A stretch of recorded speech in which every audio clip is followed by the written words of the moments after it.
Ce qui se passe dans les bois est un véritable podcast sur la criminalité. Nous discutons d'événements qui sont souvent de nature violente. La discrétion de l'auditeur est conseillée. What Happens in the Woods is a true crime podcast. We discuss events that are often violent in nature. Listener's discretion is advised.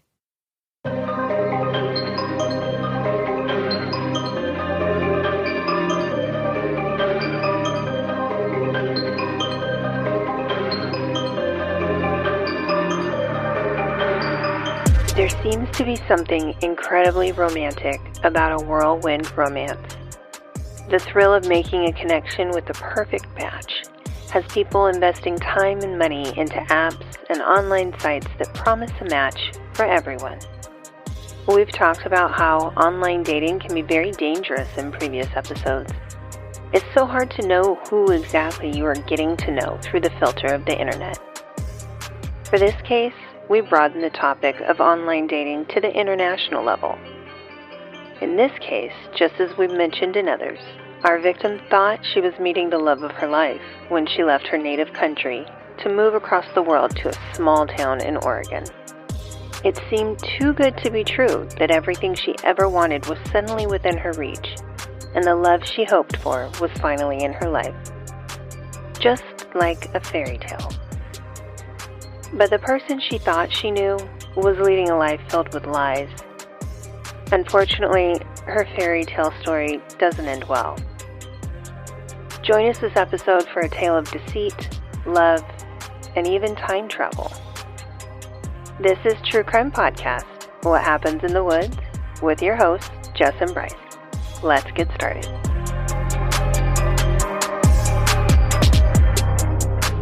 Hello, everyone, and welcome back. How's everybody doing? Hopefully good. How are you doing, Bryce? I'm good. I'm here. You're here? I'm ready. All right, yeah? Yeah. You got some surge of energy or something? I did. Your evening tea? My evening tea. Yeah, what did you have tonight? Peppermint. Peppermint. That's been a journey. The peppermint journey? The tea journey. Oh, the tea journey. Okay. I quit coffee. Yeah, you're psychotic. I quit coffee like the 5th of July. I'm trying a 3-month thing. Like a purge. Like a purge. Yeah. I do it every once in a while. Because I start drinking too much coffee. Mm-hmm. And let me tell you people, caffeine is a hell of a drug. It really is. I had the worst headache and just felt gross. Just empty. Yeah.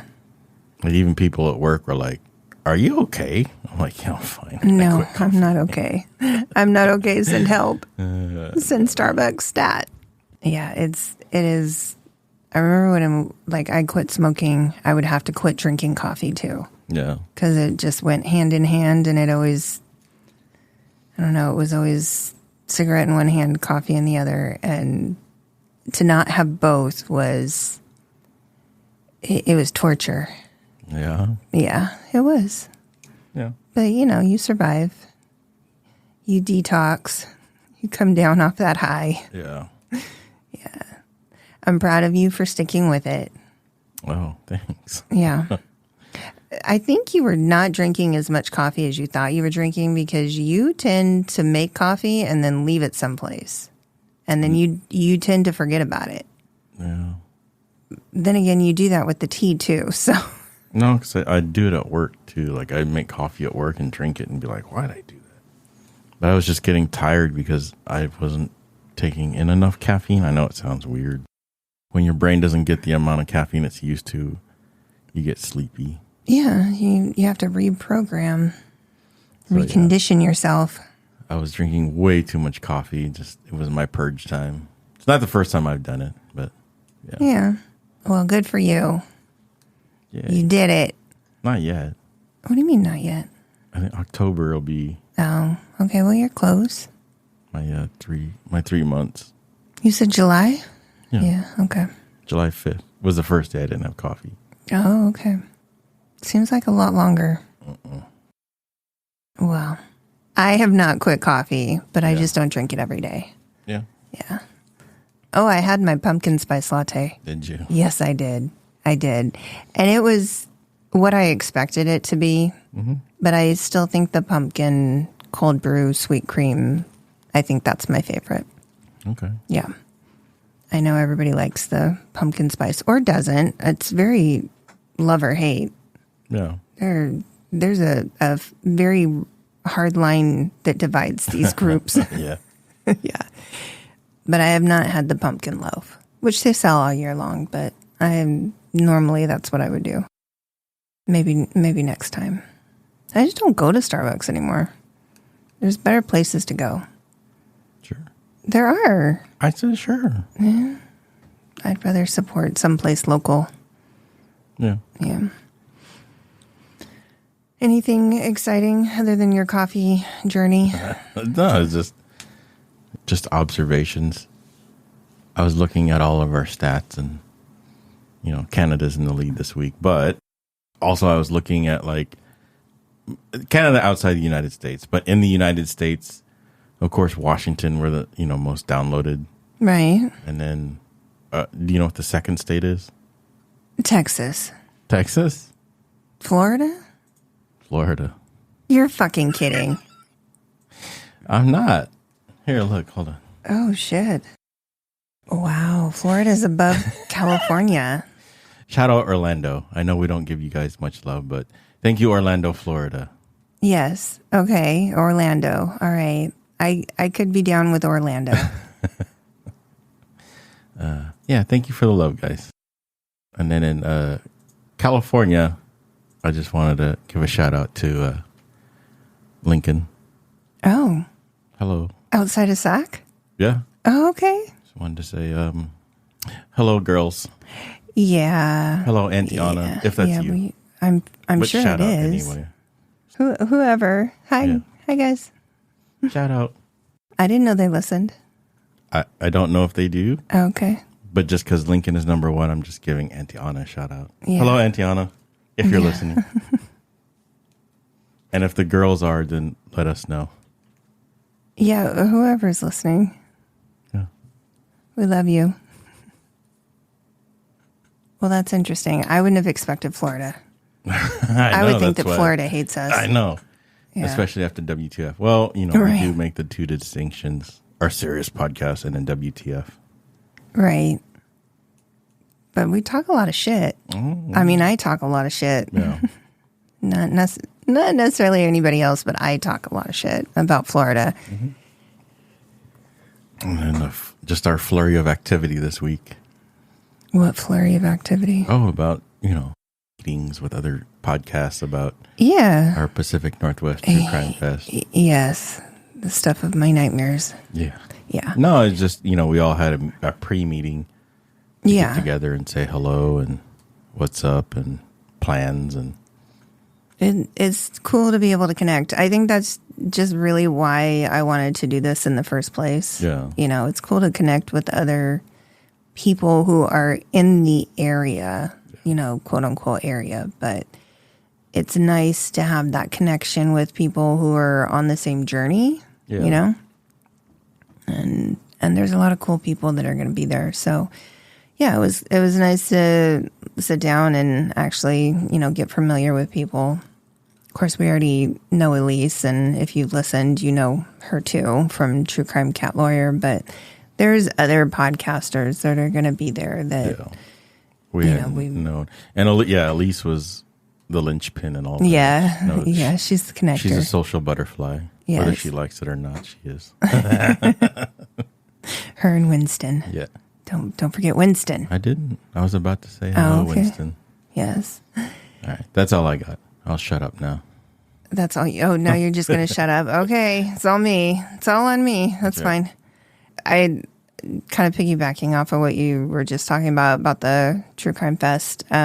So it's less than 15 days away at this point.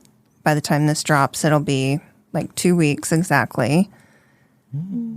Right? Yeah. Damn it. So we wanted to let you guys know, we've kind of mentioned it before, we have a promo code that will get you 10% off. So for a 2-day pass for both October 8th and 9th is $89. And then a 1-day pass is $59. So we are presenting on Saturday the 8th for anybody who wants to come. Yeah. We want to see you. Our promo code is WHITW10, and you'll get 10% off either ticket that you buy, whether it's the 1-day or the 2-day. So, yeah. And you can buy tickets up until the day of. Yeah. So go get your tickets if you can be here or if you live locally. Yeah, we'd love to see you guys. Yeah. Come by and say hi at the booth. Yes, we will have, we've already had family meetings about what we're doing. Sure. And yeah, there's been a lot of input. There's a lot of things. We've got people that will be there while we're presenting for the 45 minutes that we're on stage. The longest 45 minutes of my life. It'll be fine. I'm sure it will be fine. It's the dread. All right. This last couple of weeks have been, we still didn't finish Lock and Key. No, we had to leave that at a cliffhanger because then we had to watch House of Dragon. Hot D. Yeah, forever in my mind will now be known as Hot D. But that was a good episode. It's all right. You knew they were going to make you uncomfortable. No, I knew at some point they were going to make us very uncomfortable. Yeah. I was waiting for it. I was totally prepared. Yeah. And I even thought the first couple of episodes had been very reserved compared to what Game of Thrones started out with. So, yeah, we got to get back to Lock and Key. I'm really curious how they're going to fix that shit. I don't know when we'll be able to watch it. Out. I'm sure it will. Now I'm really interested to read the books, though. I didn't realize that was a graphic novel. Mm-hmm. So I really want to read those. I also started reading a book that's kind of funny. It reminds me of, what's that movie with Bruce Willis and Helen Mirren where they're assassins? John Malkovich. Red? Yeah. It's kind of like that. So it's killers of a certain age, and they're like retired women assassins. There's 4 of them that are friends. It's kind of funny. So I started reading that. Oh. Yeah. What did you think I was talking about? A TV show? No, it's a book. Okay. I got it in my Book of the Month club that I pay for, and then I never read the books. Yeah. But I'm reading this one. So it's a step. Okay. It's a step in the right direction. I know I asked last episode for some suggestions, and Beth and Christy texted me lists of things. Yeah. Yeah. Yes. And we are doing our episode with them for Halloween. Oh, we are? Oh, we are. Okay. Yeah, we are.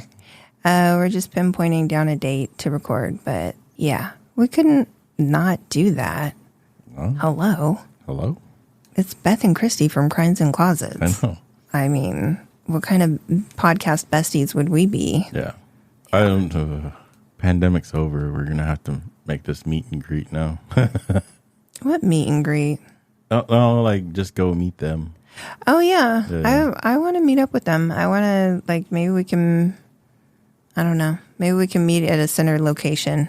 No, I wouldn't mind flying out to the Midwest or even. Yeah. They keep talking about Nashville, how cool Nashville is. It's cool. Is it? Yeah. I don't know. I'm not into country music, so. It's not even that. It's just, Nashville. Yeah. No, we drove out there when I was in Little Rock. Yeah. Got into trouble, obviously, because you buttoned up your lip real quick. No. All right, whatever. It's fine. It's before we were married. I didn't know you. Yeah, I'm sure you got into all sorts of trouble. No. Oh. Okay. Lies. No. Can't get into trouble. No. Nothing that's official. Yeah. Right. Yeah. Okay. Yeah, you buttoned your lip real quick. Never caught for anything. Your bottom lip swallowed your upper lip, which is a feat. Yeah. Yeah. You were like, let me shut my mouth now. Yeah. Okay. Whatever. I can't be mad about something that was before my time. You could. It'd just be weird. It would be stupid. Yeah. I'm not a stupid person. I didn't say that. Okay. I didn't say you said that. I didn't insinuate it either. Oh, my God. Do you want to get into our case? I guess so. So you can be relieved and be off the hook. Oh, I'm not off the hook. Never off the hook. Oh, okay. Now you make me sound like I'm just this horrible person. Basically a detective. I mean, if the shoe fits, I'll wear it. Yeah. Yeah. All right. Well, I do have a case to discuss. So this episode, we're going to be talking about a couple things I don't think we've mentioned and we've talked about before, some topics. Okay. Which is a little interesting. Yeah. Because I thought we've covered everything. Trigger warning? No, actually, really not. I mean, of course, somebody dies. Yeah. There is always that, unfortunately. Well, yeah. This is a true crime podcast. We can't talk about those things. Okay. So I was able to get most of my information from an episode on CBS for a show called 48 Hours. So I have been binging that show recently when I can't sleep. And, you know, as most of the cases we talk about, this one just kind of fell into my lap because I was watching this and just binging. And how convenient for you. What? Excuse me? How convenient for me. Convenient for you. It just fell into They my just lap. find me. Yeah. I can't stop them from finding me at this point. I didn't think about it much because the victim is from a completely different country. Oh. And then they said that she was found dead in Oregon. And I thought that, well, this is going to be good. How the hell do you end up dead in Oregon? It's a completely different country from where you're from. Mm-hmm. And, you know, then there was a teaser that time travel was involved. Go on. The look on your face. Go on. I'll get to it. Okay. I'll get to it at some point. It'll come. So, April 17th, 2017, the body of a young woman was found on a very remote, unused logging road near the town of Alsea, Oregon. A caretaker of the area was on a random walk with his dog and came along across an area where there was some trash dumped. And as the man got closer to check out the trash and set about cleaning it up, he noticed that there was even more than just the trash among the trees. There was also a body. The young woman was fully clothed, lying on her back. There were no signs of assault, no signs of an apparent struggle, just a young woman and an odd mixture of garbage in a place where they should never have been. So this road wasn't even a road. It's kind of like the grass doesn't grow because people keep driving over it. So it is definitely a very unused, isolated area. You really should have no business out there. Yeah. So how she came to be out in that area is a huge mystery.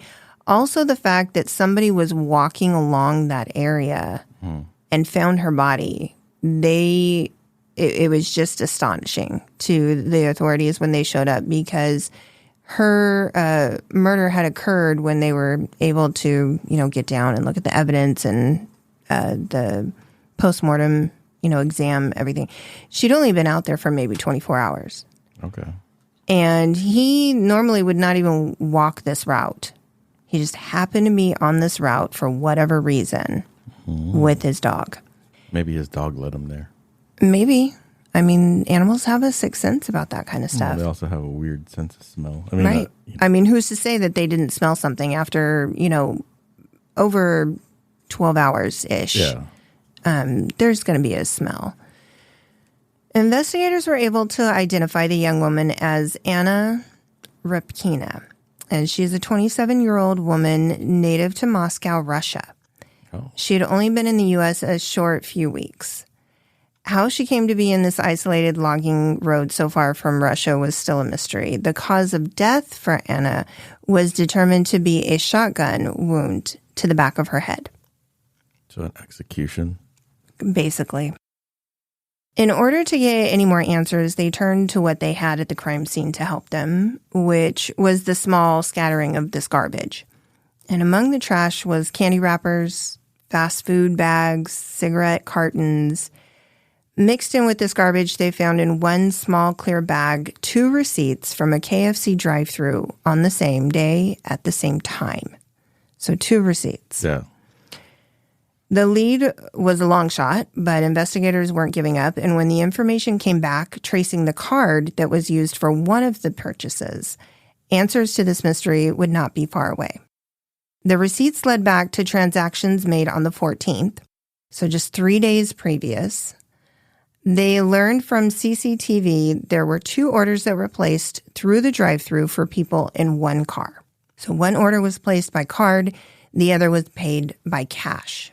Investigators soon had the name of Kevin Thomas in connection to the card payment, and they paid a little visit to Kevin at his home in Corvallis, Oregon. Okay. So they reach out to Kevin regarding how his, receipt for food would end up in an isolated logging road about 30 minutes away from where he lives.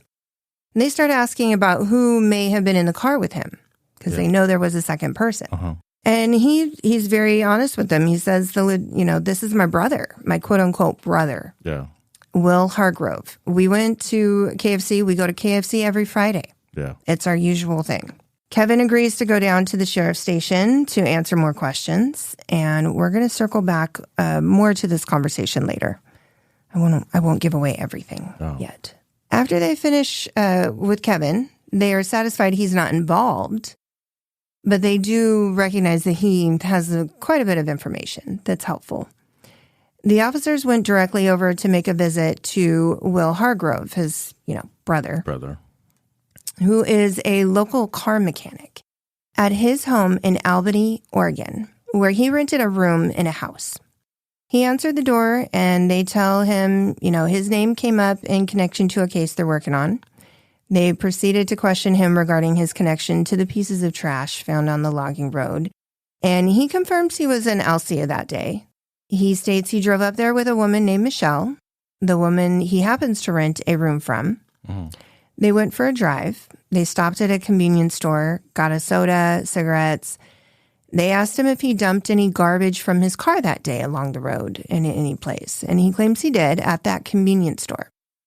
But after that, they just drove back home.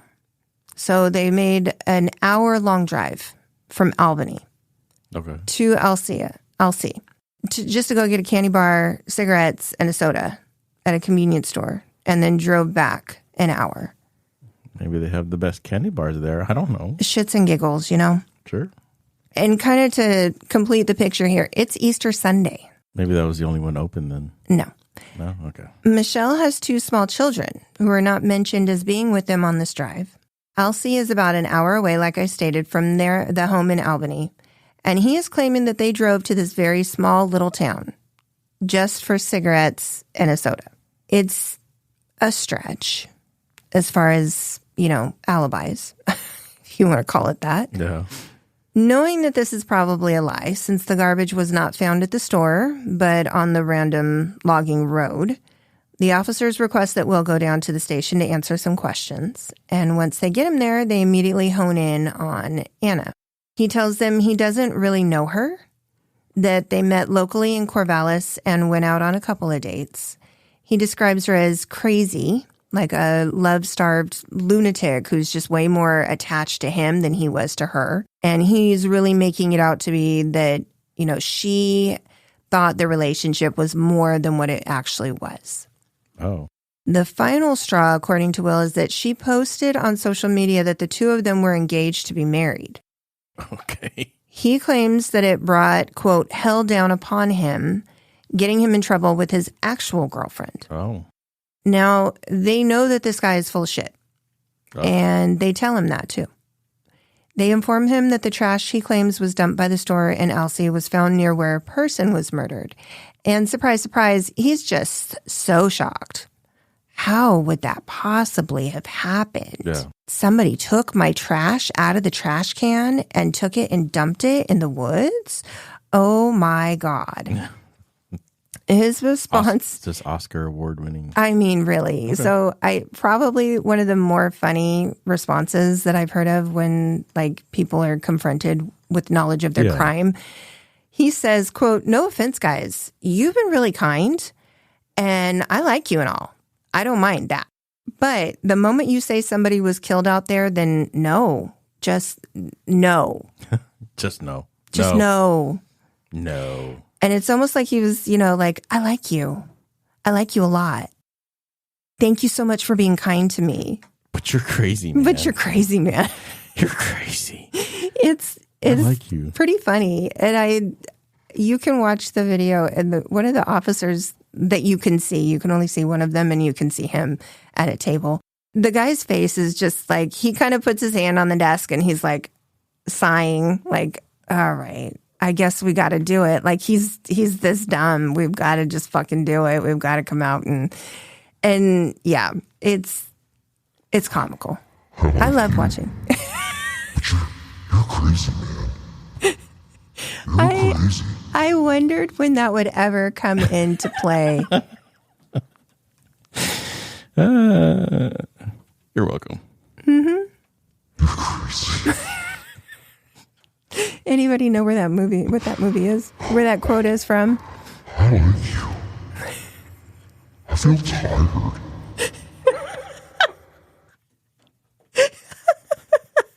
It's the best looking part. Oh my God. He used to play that clip over and over and over again. You're crazy. You're crazy. I like you. But you're crazy, man. I'm tired. No, but then you got to do the crazy scream afterwards. He like does a roar or something. I don't know if that'll be on here.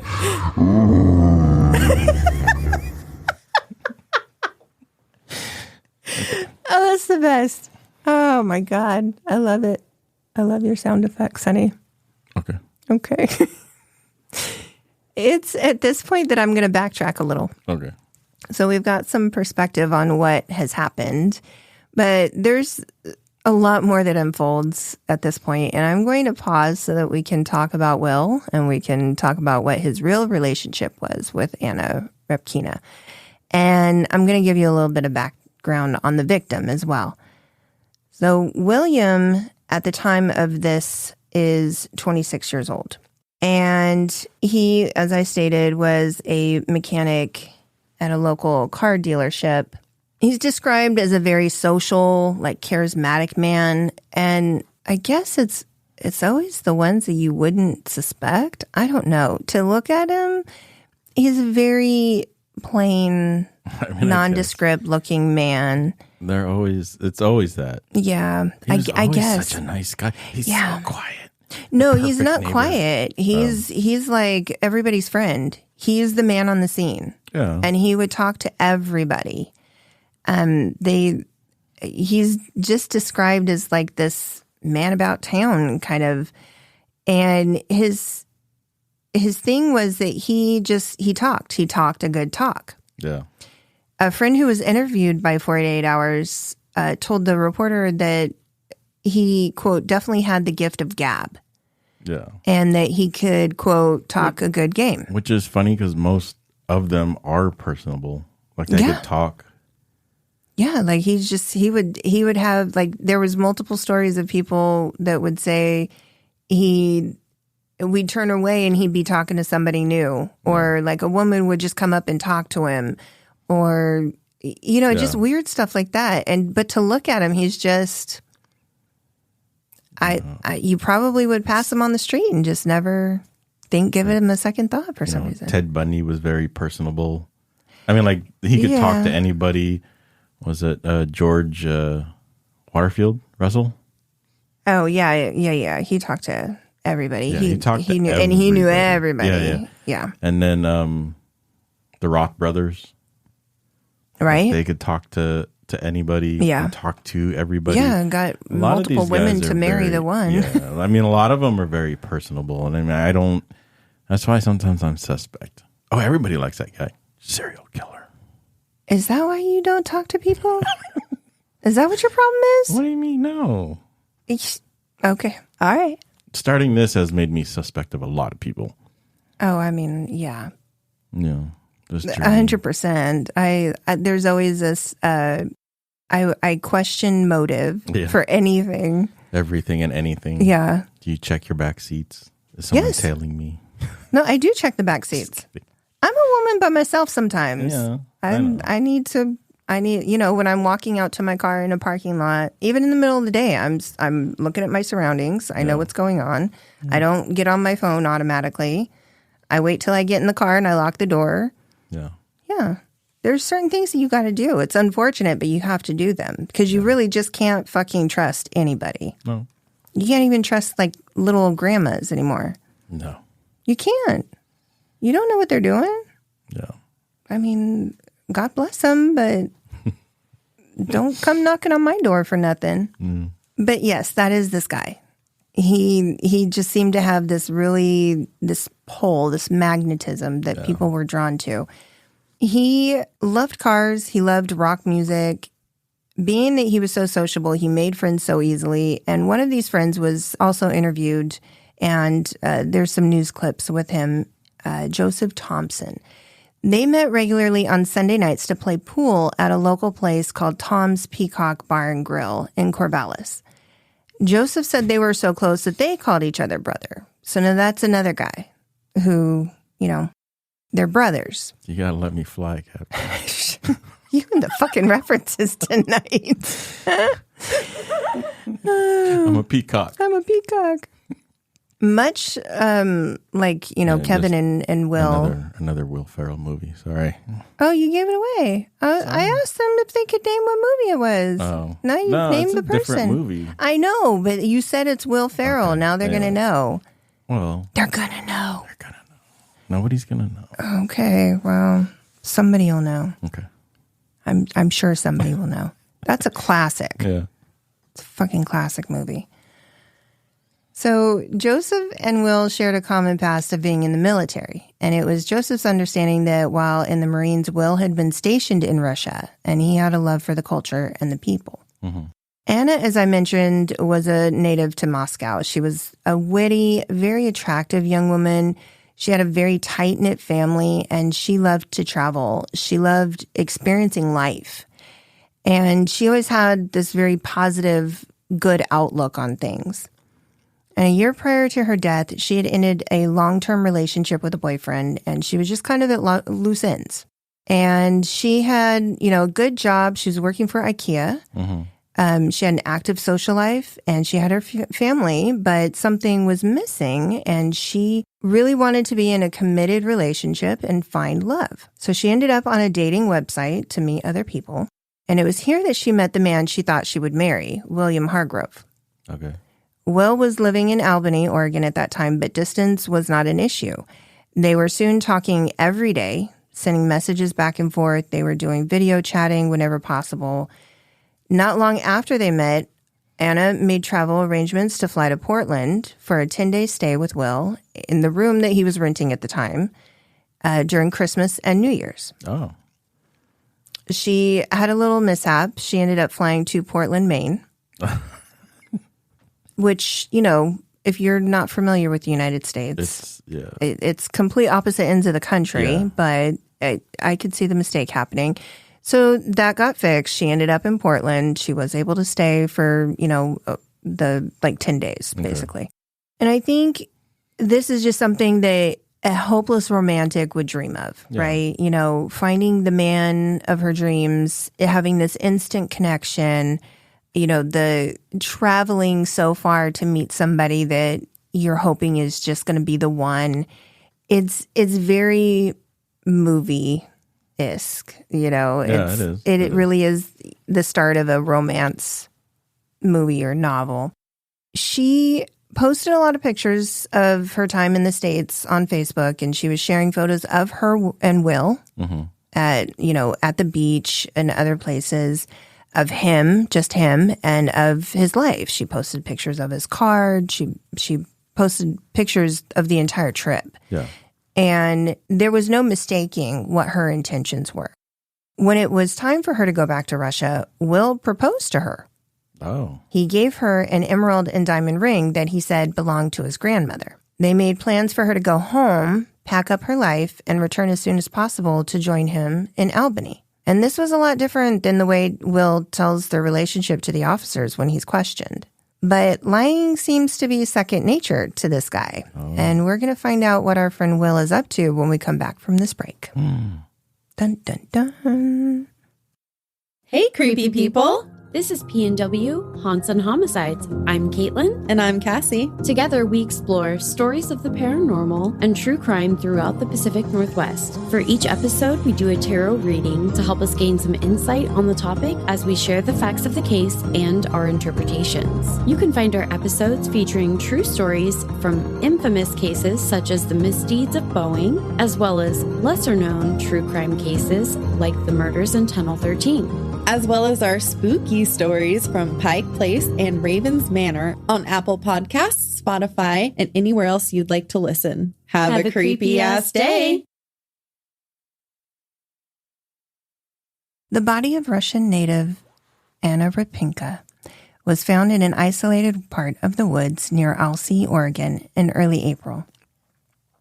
Authorities are quickly on the trail of her killer and have narrowed it in to the only people she seems to be connected to here during her short time in the States.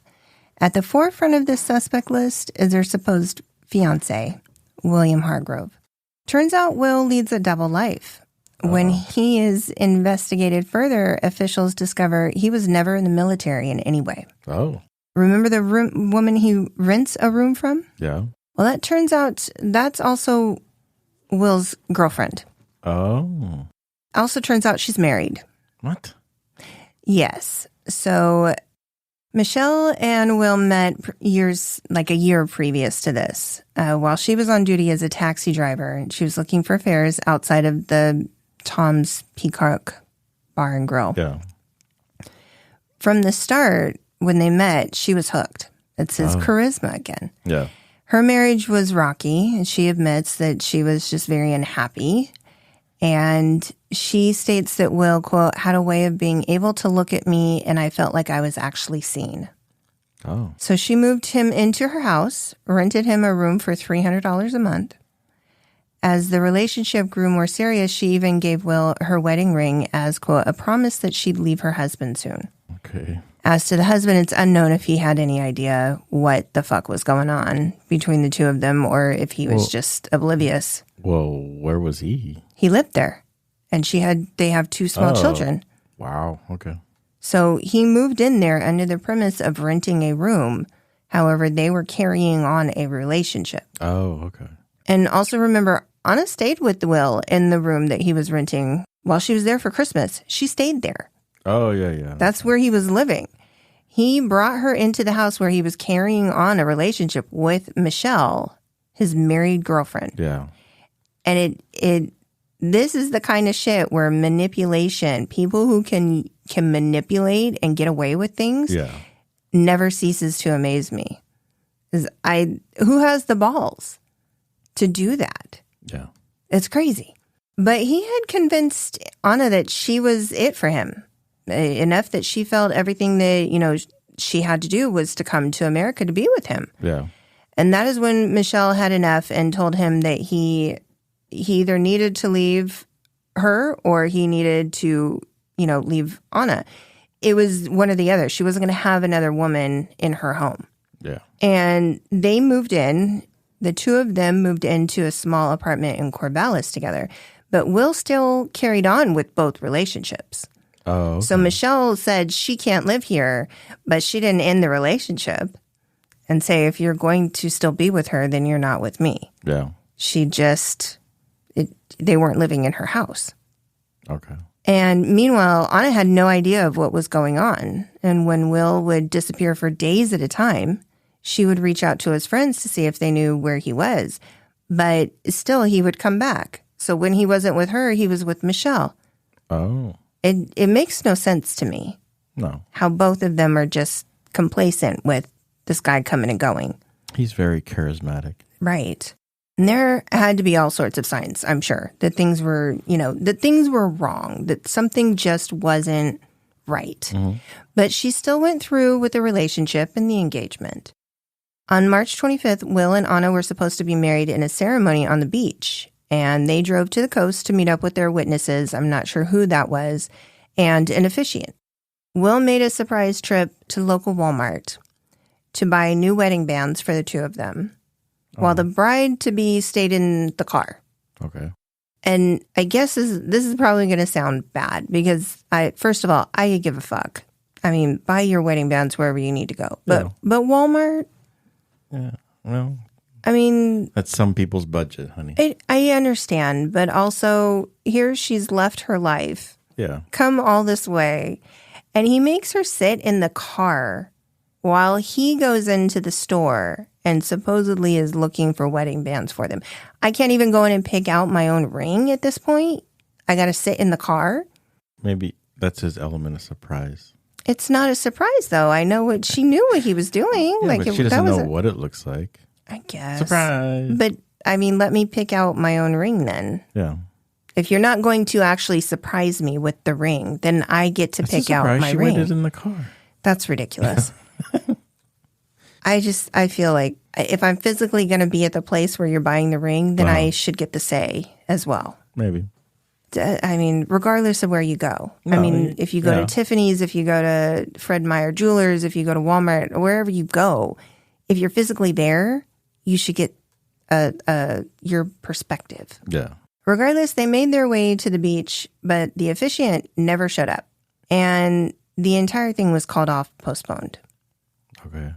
So he's on the beach making phone calls, pissed off, saying, this officiant just can't show up now and it's ruined everything. And he's, calling, and he's just angry. Yeah.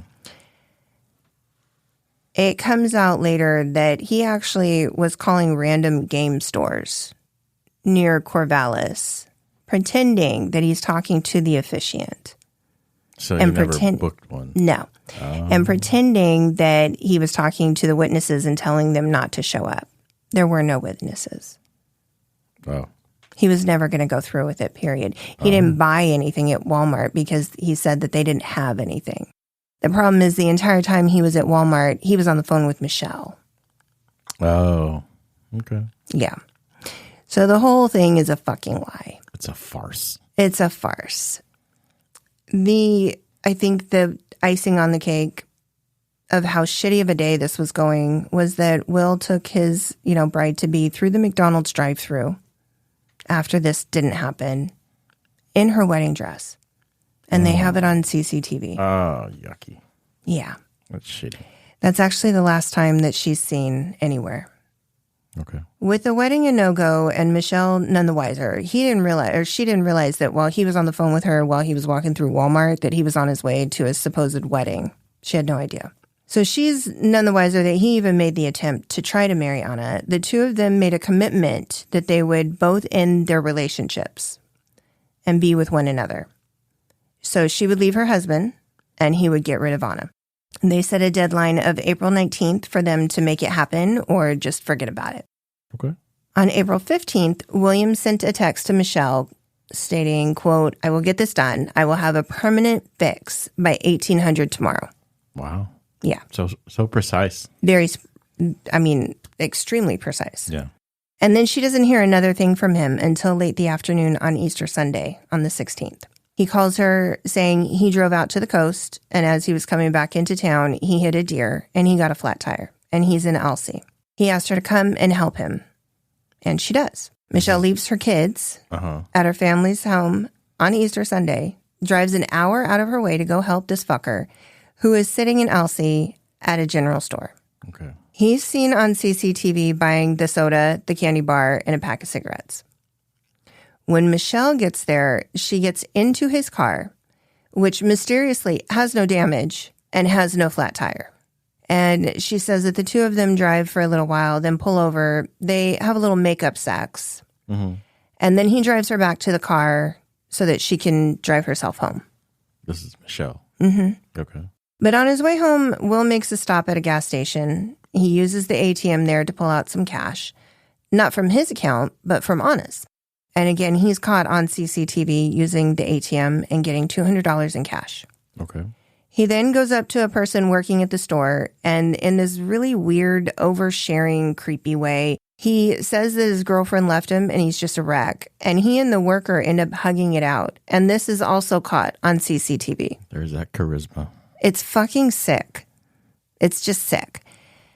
And then he dips to another ATM at a bank to take out another $600 from Anna's account. Around 9 p.m., he drives to a third location to deposit money, this time into his own account. Turns out he needed to pay his car insurance by midnight that night, or the company that held his car loan was going to repo his car. Okay. Just a weird little twist of events. So he gets home. He makes a quick call to Progressive. He pays his insurance bill. And then he starts texting on his phone with messages like, "Let me know you're safe," and "Please come back." And now here's where it gets weird, if it's not weird already. I was going to say, oh, now it's going to get weird. Right. The day that the authorities show up at Michelle's house in Albany to question him, he begins researching how to time travel. What? Right. So this idiot went on WhatsApp and asked if anyone could tell him how he could go back just one day to, quote, correct a horrible mistake. He sends messages stating he would sell his soul for info on how to do it. Okay. Quote, "I want to go back to keep from losing the women that should be my wife." Now, I don't know if that's a typo or if he means to say women plural and not woman singular, but there's a big distinction there between the two. It could just be a typo. Could be autocorrect.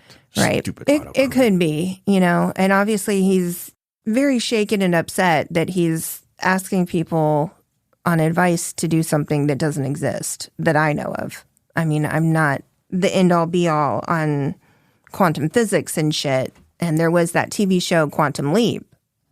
But from my understanding, time travel is not possible. No. I'm just putting it out there that I don't know for sure. There's always that smidge of possibility. We have the top minds at it. But the guy from Oregon. Really Right, but the guy from Oregon is going to make it happen. That's right. Yeah.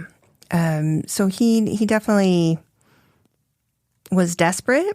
Yeah. And it may have been, shaky. So there could have been a typo involved in all this. But what is a man to do who would sell their soul to the devil in order to get back in time to the right this wrong? He goes on a shopping spree with somebody else's money, of course. He also reached out to his brother, Kevin, telling him that he was shopping to distract himself. And what did he buy? Candy and Legos from his favorite place to shop, Walmart. Because that always helps me too. Right. Candy and Legos. That's right. Right. And cigarettes. Don't forget cigarettes. Oh, yeah. I don't smoke anymore. Not anymore, but, to each his own. It's a shame that he didn't get to enjoy his purchases because after the police call him on his bullshit, he's immediately taken into custody and held on charges of the murder of Anna Repkina. And the most damning information that probably sealed the deal is his friend, Kevin, gave them the information that Will had borrowed a shotgun from Kevin. Oh. And he hadn't returned it yet. Of course, they ask, why did he need this shotgun? Why did he borrow this from you? And what is probably the best reason that I have heard, Kevin says, quote, "I think he just wanted to go up and go shooting in the woods and just kind of blow off some steam. Maybe. Maybe. The authorities also bring in Michelle for questioning that day. And that's just a few short hours after Will is taken into custody. And initially, she lies, and she tells the police that Will came and picked her up on the 16th from her mother's home to go on that drive to Alsea.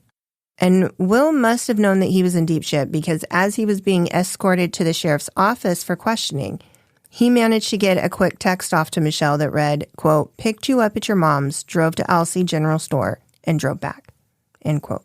So essentially, he's asking her to lie. Yeah, set the alibi. Right. She backtracks right after, though, and she fesses up to the lie because they question her a little bit further, and she's like, "Yeah, no, that's a lie." She does still stick to some part of it, though, and she says that he was supposed to pick her up and that he didn't. I don't know why you would cover for him at all. Yeah. But there it is. He's just that charismatic guy. Then they tell her that William Hargrove was arrested for the murder of Anna Repkina. And from the looks of it on the video interview that I watched, that may be at that time, you know, it to look at her, she's not really upset. She says she's upset, but I don't know. I don't know that I buy it. However, she's never charged. And I don't think that the officers really clear her until forensic evidence comes back.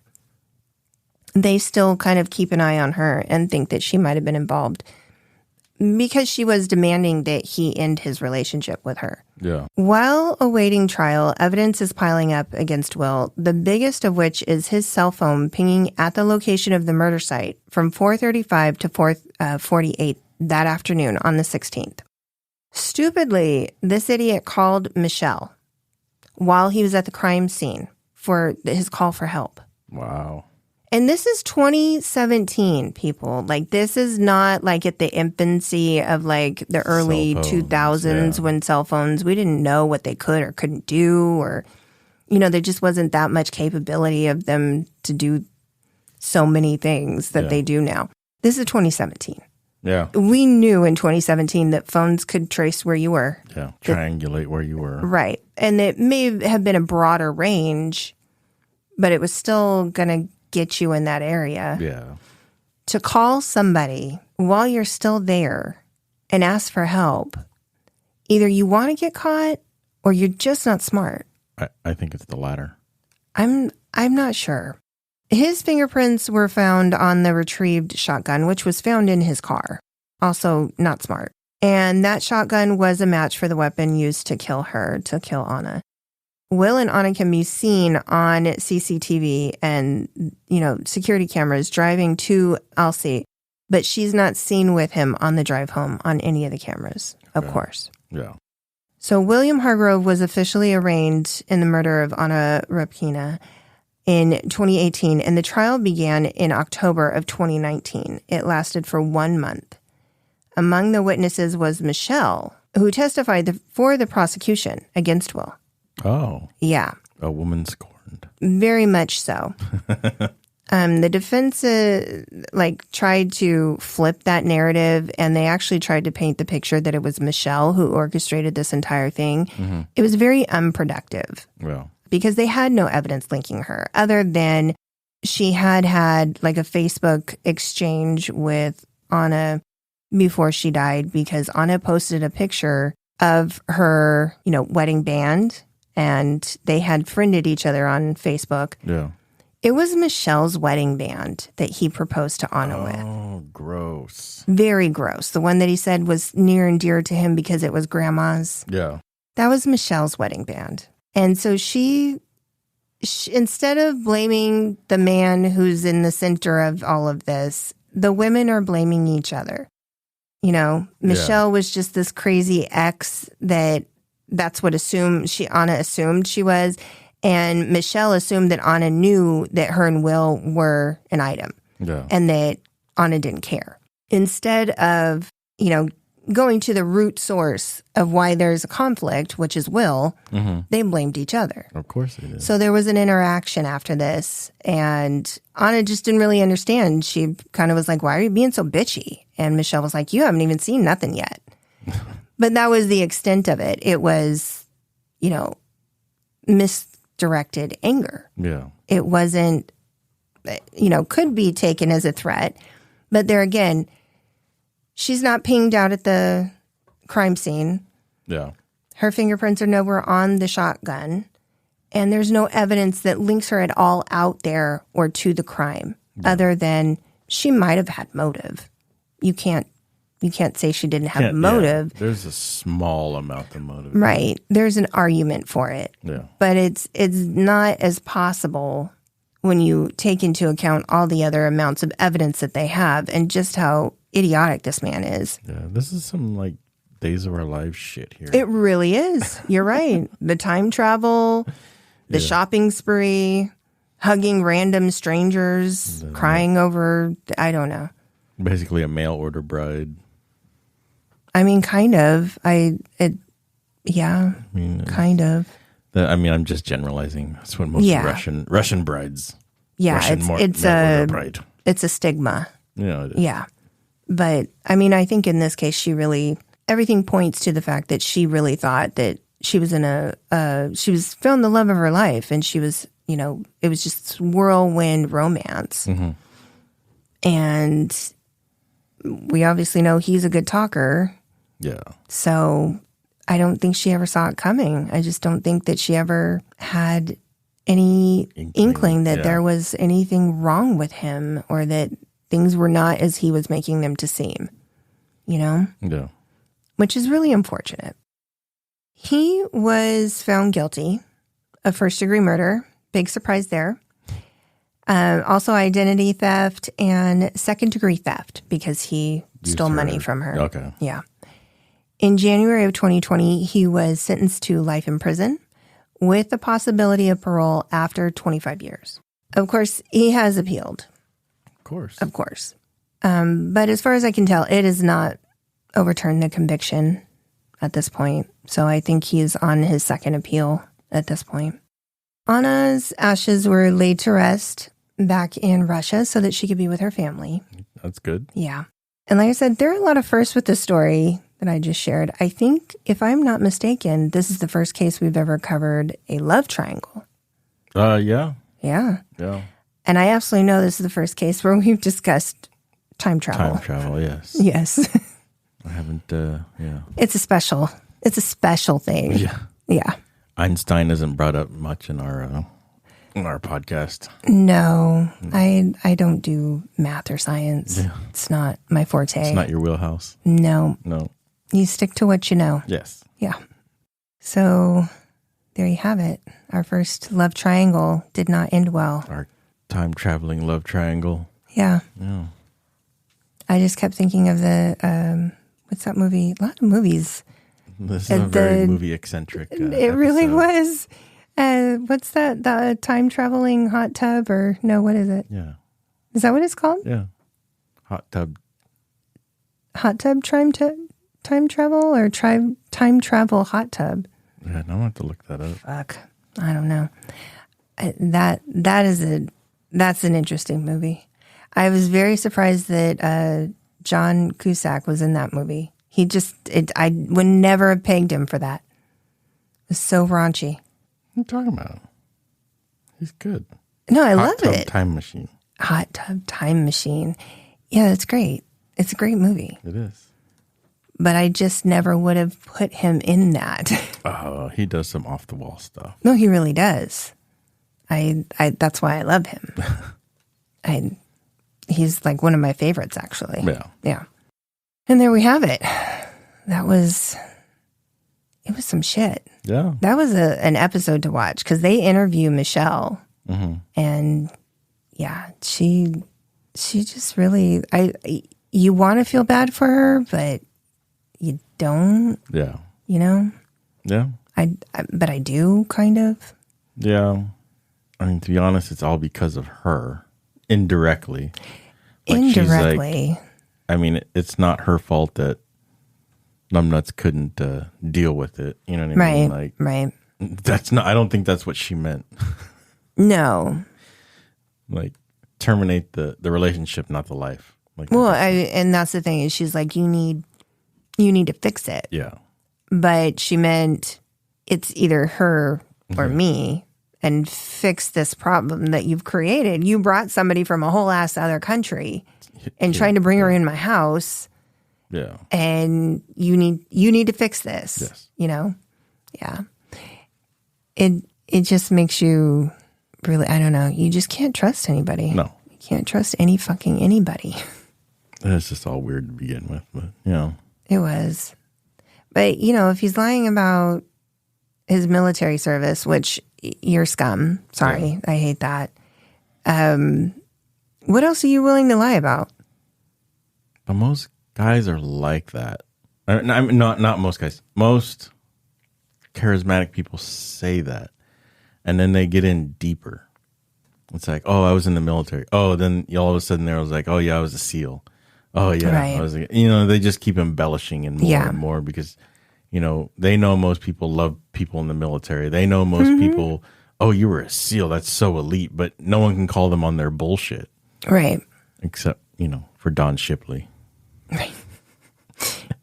Anyway, yeah, it's just, and I see that more and more, like, especially, I do watch Don Shipley on YouTube, and like he's the guy that goes and discovers phony Navy SEALs. Yeah. And he always busts them, and they're just like, yeah, no, I was definitely there. He goes, yeah. Yeah.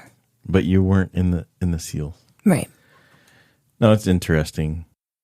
I think that's because, if you're going to make a persona, you're going to make one that's trustworthy. So badass, too. Well, sure. But it's also trustworthy. Yeah. Oh, you were in the military. Oh, you have, a special skill set, or you serve and protect. And if you're going to make up a persona, it's going to be one that is going to be a class of people that society will tend to trust more. Yeah. And it just helps you in your endeavors to bamboozle people, basically.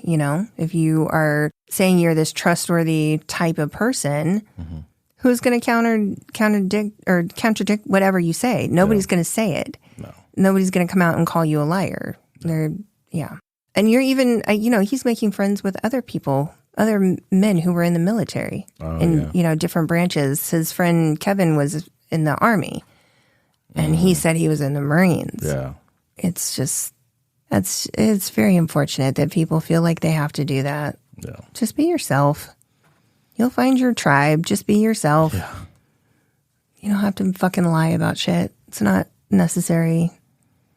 And if you're doing it to get over on people, to get something from them, you don't deserve it. No. So just go back to where you came from.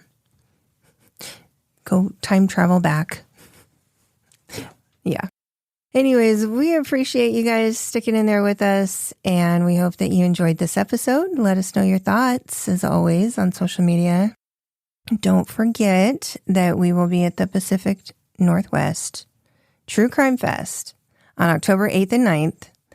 And we hope that you guys are able to come and see us and check out some of the other podcasts that will be there too. And it's going to be a good event. And as always, please, please, please stay safe, be kind, and whatever you do, don't go into the fucking woods. You're crazy, man.